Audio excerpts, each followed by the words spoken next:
The following program was provided by an independent producer solely responsible for its content. The opinions expressed do not necessarily represent the views of this station, its staff, board of directors, or underwriters.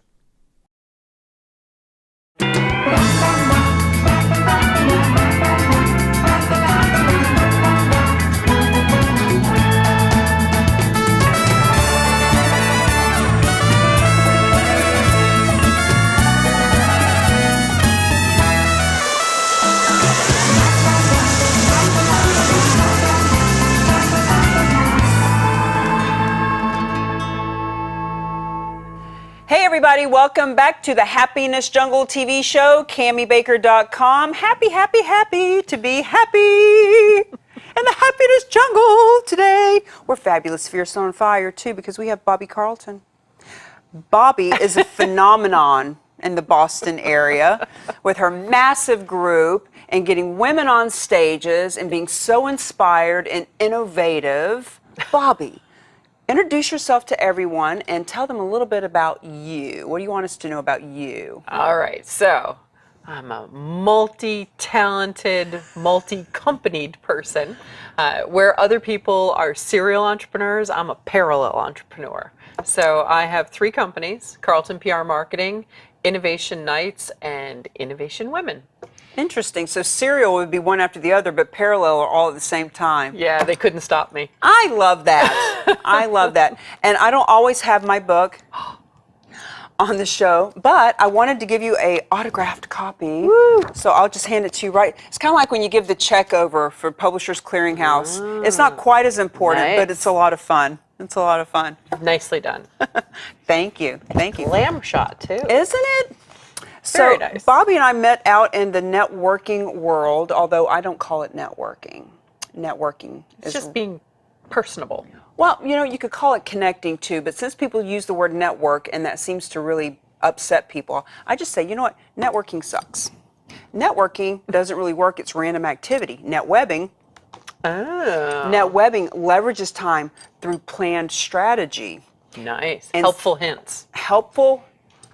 As a matter of fact, the woman who is the editor and publisher of my book has been a networker for years and years. Her family raised her in network marketing. She's been reading books like that and speaking on stages since she was 13. Oh my gosh. And when she read it, she said, "Oh my God, this is different. It's brilliant. It's refreshing. It's new." So, she wrote one of the forwards in there. Anyway, Nice.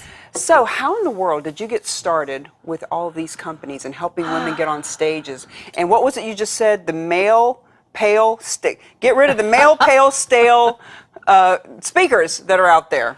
We don't want to get rid of them entirely. We just want to make sure. Oh.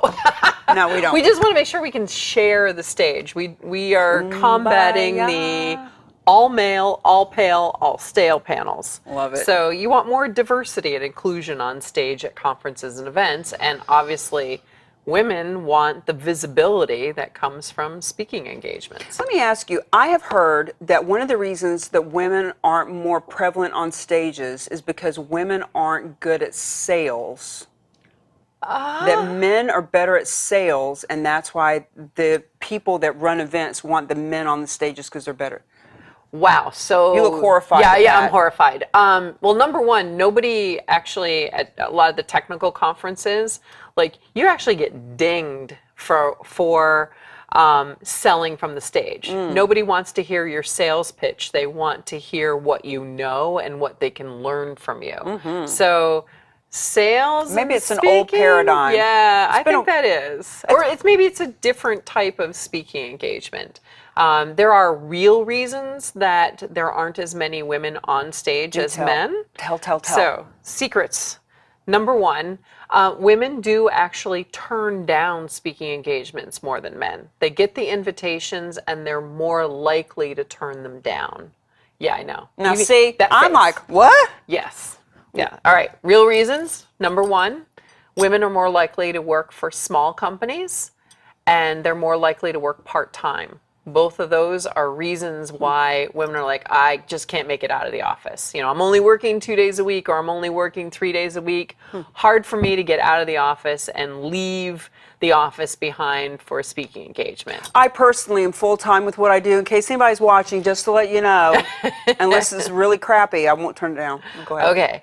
Number 2, women are still more likely to be taking care of home and kids in addition to working. Right. And so it's really hard to do the keynote address at a breakfast meeting when you've also got to drop somebody off at school at 8 o'clock. So we're just more responsible. We're more responsible for more things.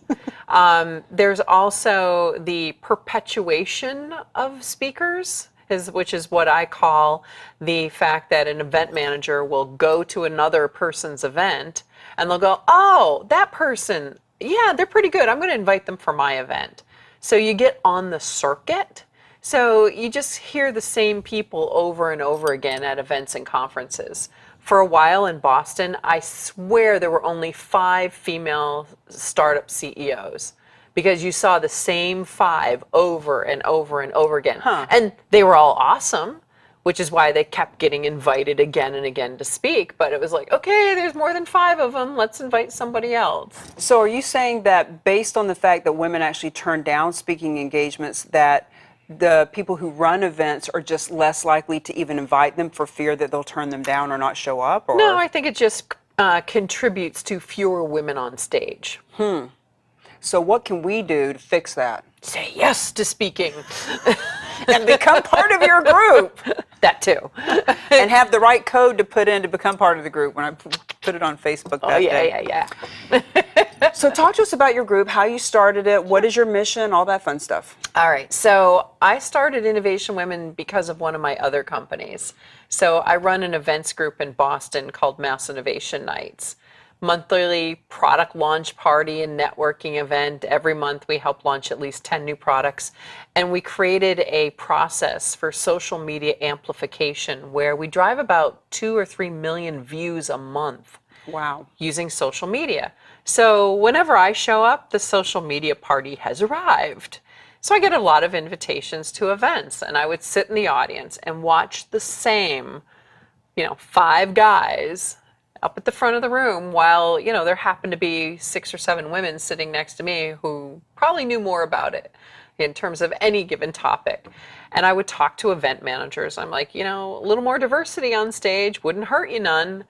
And I started making some connections for women and for event managers manually. And I realized it could be a full-time job. And so I did a crowdfunding campaign. I raised $22,000 to hire developers to build Innovation Women as a platform. And I wanted it to be self-service. So both speakers and event managers could go in and sign up and connect online. And so that's what we created, a self-service platform for event managers and speakers to connect directly.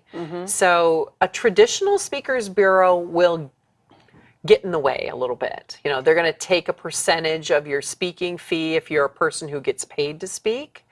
They're also managing logistics, and they're making sure that you show up on time at an event that's great. And, that's wonderful. That's a real service, and that's valuable and worthwhile, and they should get paid.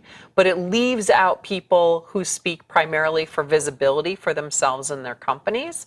It also leaves out a whole bunch of people who are growing into speaking opportunities, who are doing panels now, or other types of things besides keynotes, which they might get paid for. Well, I know I'm doing a speaking engagement in about a month, and it's been set up for about 6 months, and I've been trying to, the middle person, the one that's getting in the way, I just want to know exactly what, I want to talk to the people so that I can tailor my talk to really suit the audience.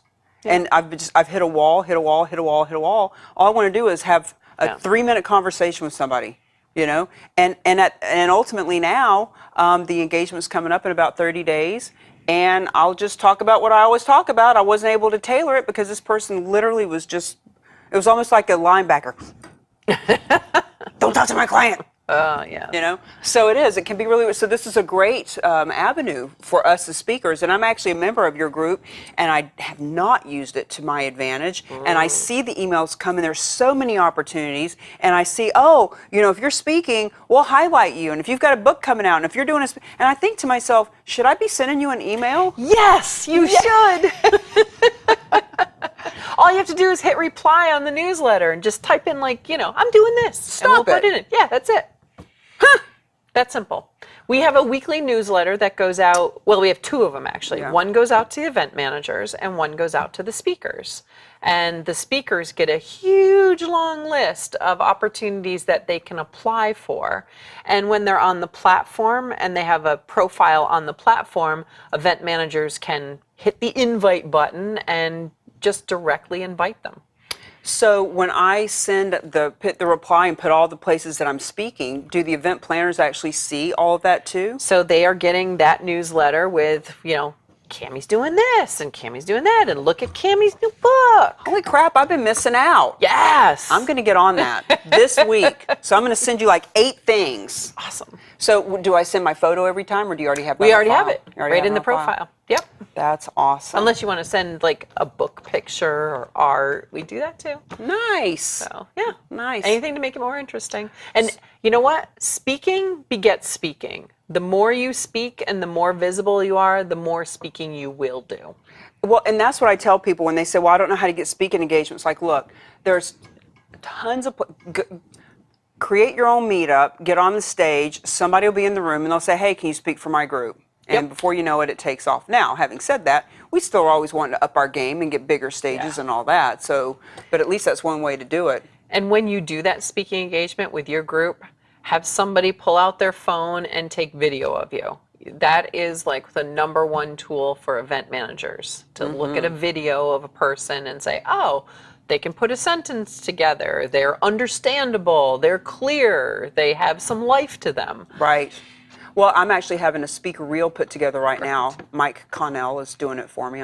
I had one a couple years ago, but I wasn't crazy about it. And it was just photos with music as opposed to me talking. That's not. And you know what? Just a plain old video that somebody took of you on their iPhone, that works too. Mm-hmm. It doesn't have to be all fancy with sizzle reel type things. It can just be a video of you speaking. Now, are your speakers just in the Boston area, No. or is it All over the world. All over the world. Yeah, in December we actually posted our first speaking engagements that 2 of our speakers got in London.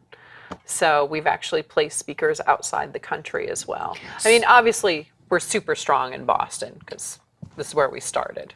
So clearly, as a member, I have not been using my membership to its ultimate advantage.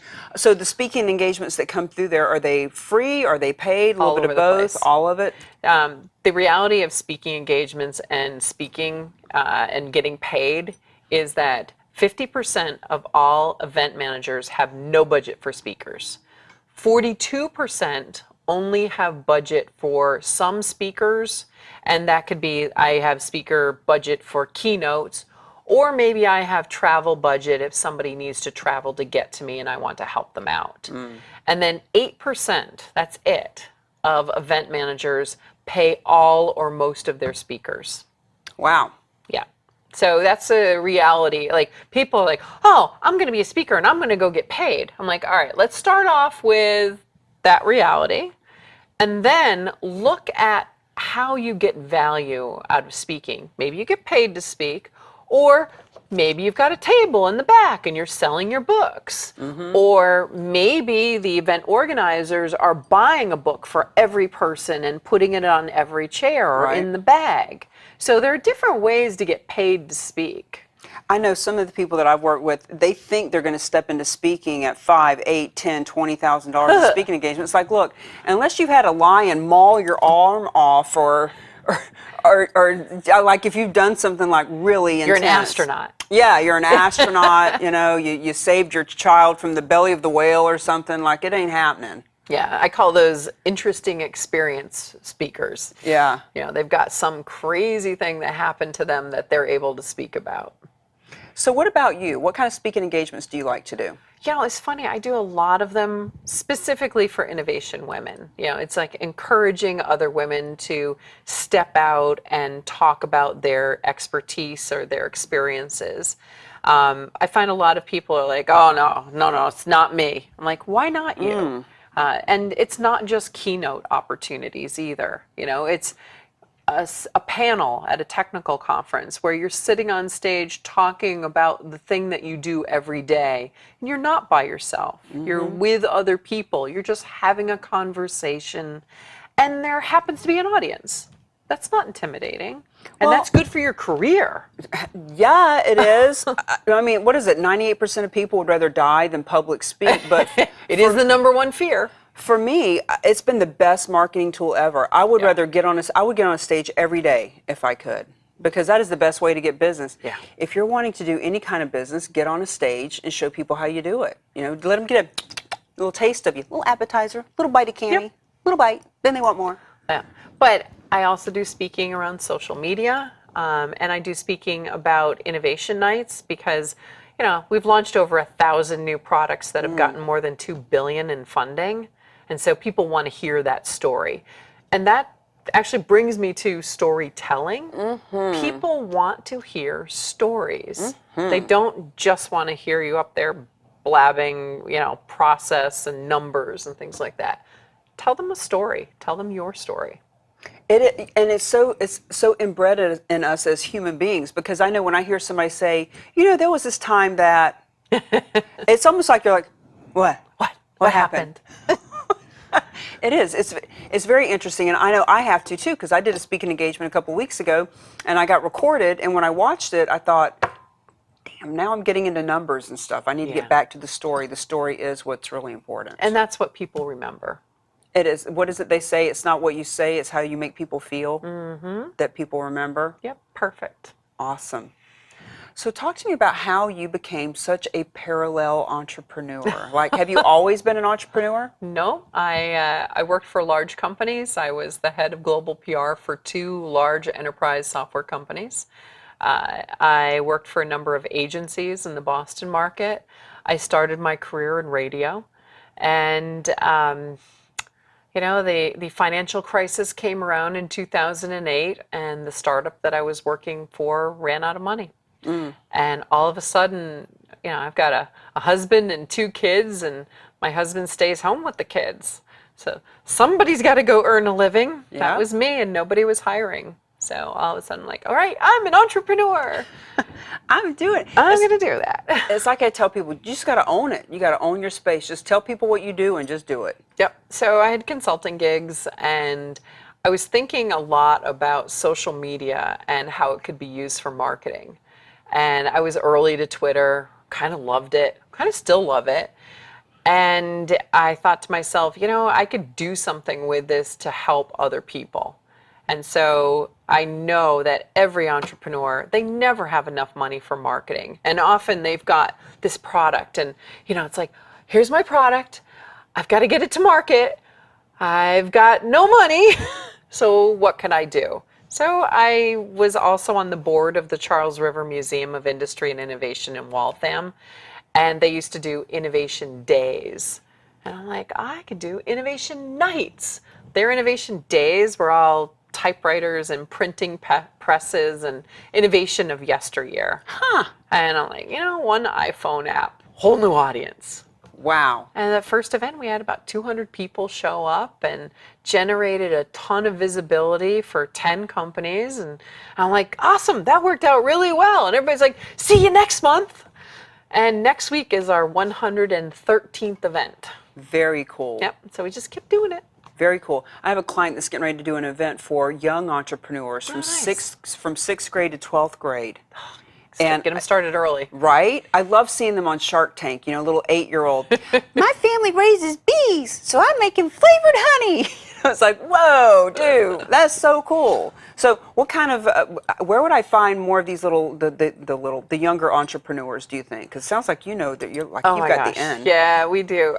There are actually a lot of organizations locally that do great entrepreneur programs.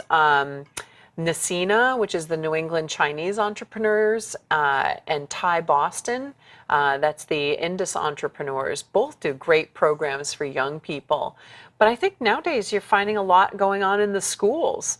My younger son is 16, and he came to me. He's like, "Mom, some friends of mine are going to do a hackathon at the high school," and I'm like, "Okay, let's talk about how that happens." And I'm like, I know about this, right? And he's like, "That's why I'm coming to talk to you." Now mom knows what Mom's she's cool. talking about. Now she's cool. Mom's cool. So where do you find 10 a month to come? I'm sure there's probably 10,000, but how do you find them? Where do they come from? How do they pre-qualify?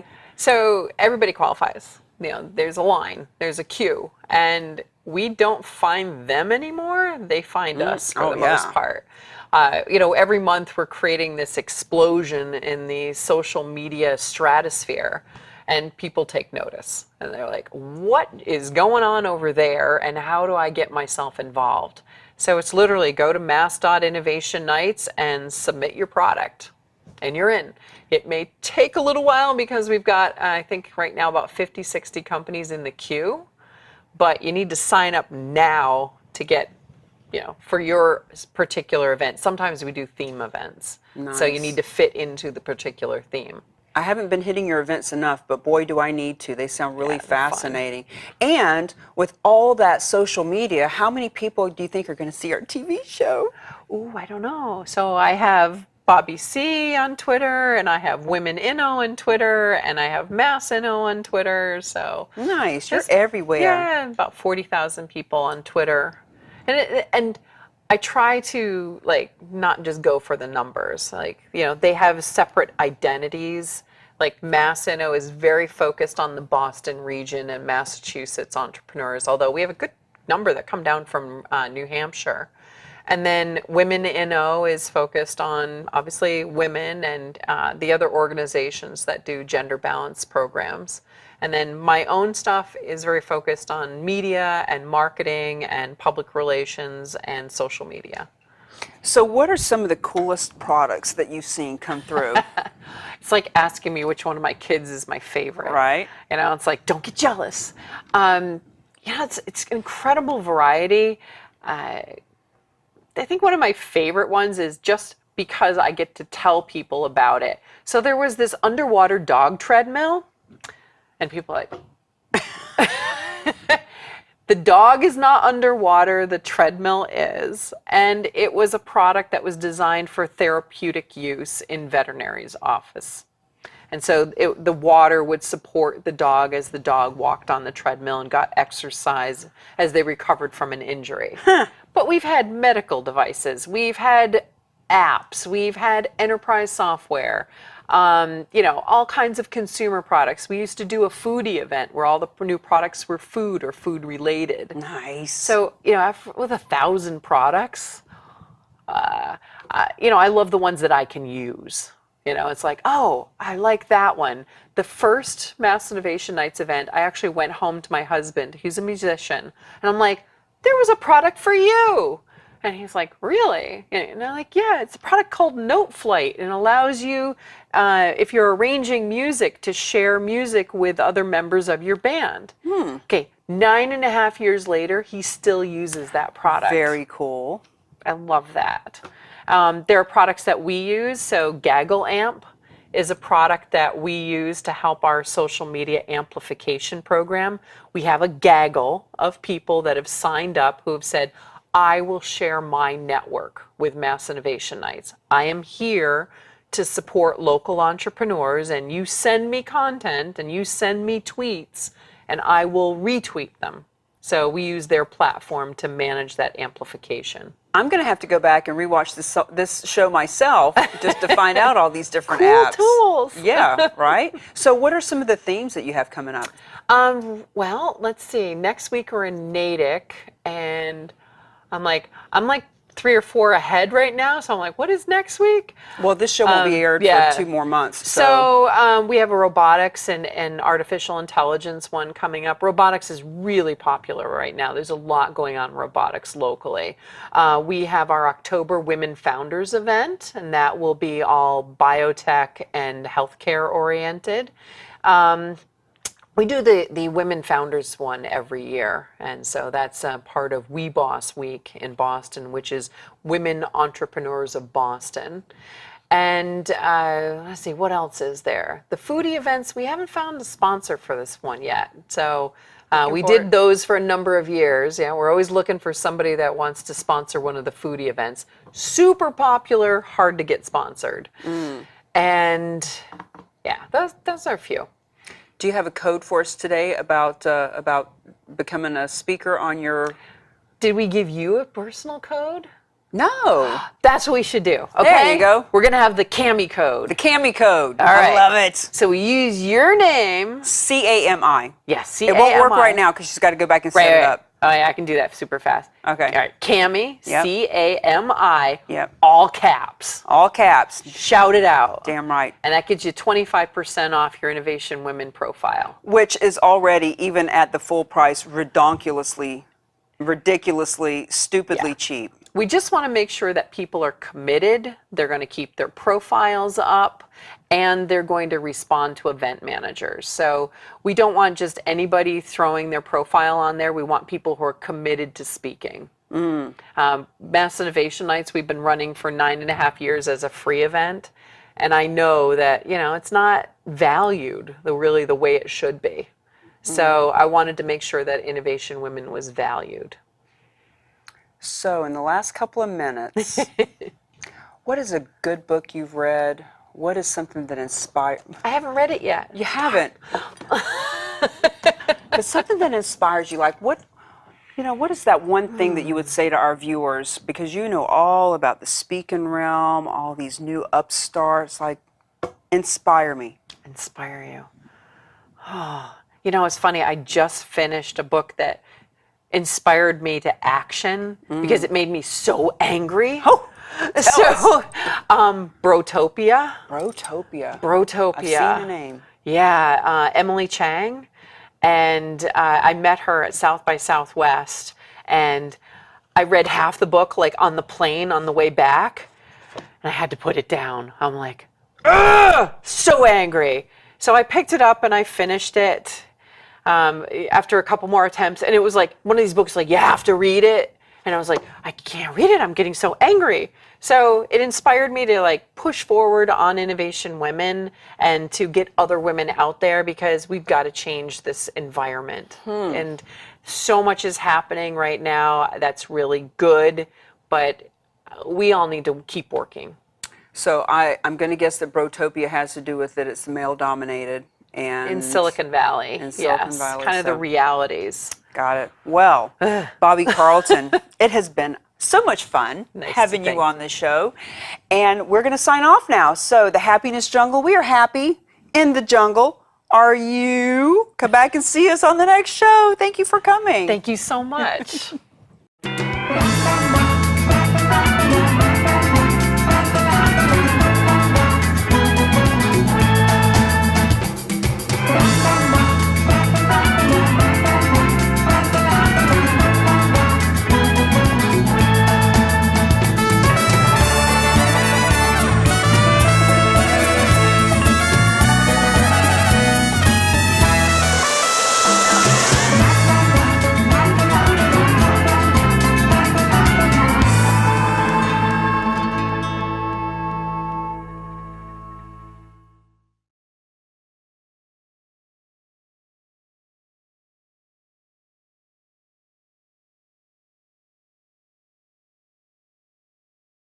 The preceding program was provided by an independent producer solely responsible for its content. The opinions expressed do not necessarily represent the views of this station, its staff, board of directors, or underwriters.